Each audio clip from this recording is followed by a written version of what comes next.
This video is brought to you by the Deck of Mini and their Big Bad Booklet series. And by the Roll for Combat Actual Play podcast and their new Agents of Edgewatch adventure.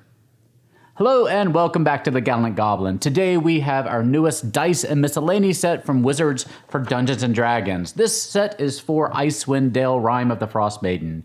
They seem to have settled in on a format for these sets now. This one includes 11 dice, a fold-out map of Icewind Dale and the 10 towns, a nice box to roll your dice in, and 20 cards about characters and creatures your party may encounter in their Icewind Dale adventures. This set has an MSRP of $29.99 and is in stores now. So let's open it up and take a closer look. The plastic dice are a lovely dark bluish green with a sparkly snow effect and gray numbering. There are no special symbols on the 20 or other numbers. You receive 2 identical D20s, a D12, 2 identical D10s, a D8, 4 D6s, and a D4. This time, the D20s are not oversized, as they were in some of the previous dice sets. Also, as I mentioned, this time the 2 D10s are identical, with numerals from 0 to 9. There's no designated die for the tens digit for some of those percentile D100 rolls, which seems like a strange decision to me. Here you can see the D10s included in the Laral Silverhand set from earlier this year. Let's take a look at the 20 cards included in the set. Just like the Avernus set presented Volo's views on the inhabitants of Hell, the Rime of the Frostmaiden set gives you Drizzt Do'Urden's perspective on the personalities, locations, and creatures of Icewind Dale. Drizzt is one of the most well-known D&D heroes created by the writer R.A. Salvatore about 30 years ago. These cards give you more information for GMs to further flesh out their understanding for the setting. For players, they undeniably give you some spoilers for what you might encounter in your Icewind Dale adventures, but they're light on actual story spoilers. The cards give you information that would likely be known to many natives of the 10 towns. I'll give you a quick example. The card on Frost Giants talks about the dangers they pose to area settlements and how difficult they are to defeat in battle due to their societal focus on prowess in battle. Nothing there that'll spoil any story beats except that you might encounter Frost Giants, though I bet your players probably already suspect that anyway.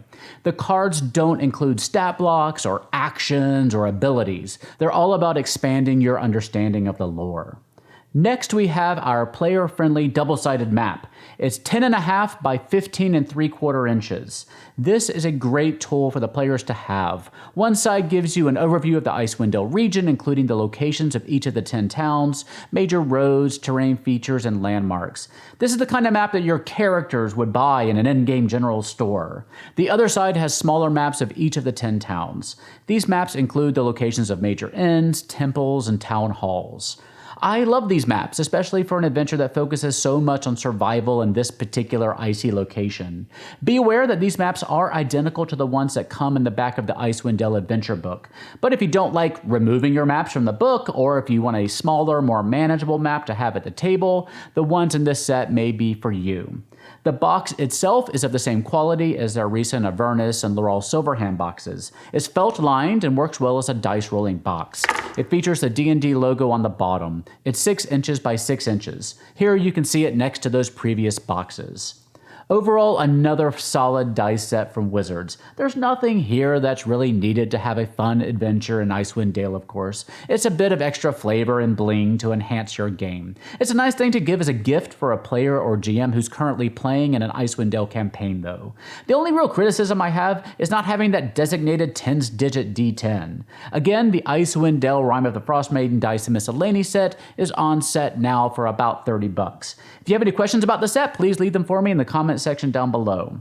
Many thanks to our 2 sponsors. First, we have the Roll for Combat Actual Play podcast, officially licensed by our friends at Paizo. I just downloaded episode 4 of their Agents of Edgewatch adventure that I'm planning to listen to tonight while I'm doing some chores.